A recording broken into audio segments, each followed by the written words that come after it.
menemukan sabu itu di dalam underwear Oh ya? perempuan. Ya, dan dia dilapis sabu itu panas ya kalau di kulit, gitu ya. Kok tahu? Kan saya nonton film. Oh gitu. Ada Breaking Bad namanya. Ada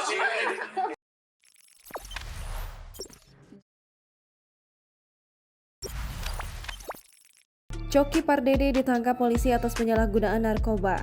Kabar mengejutkan datang lagi dari dunia hiburan, yakni komika Coki Pardede ditangkap polisi karena kasus narkoba.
Jangan lupa subscribe, share, komen, dan like ya.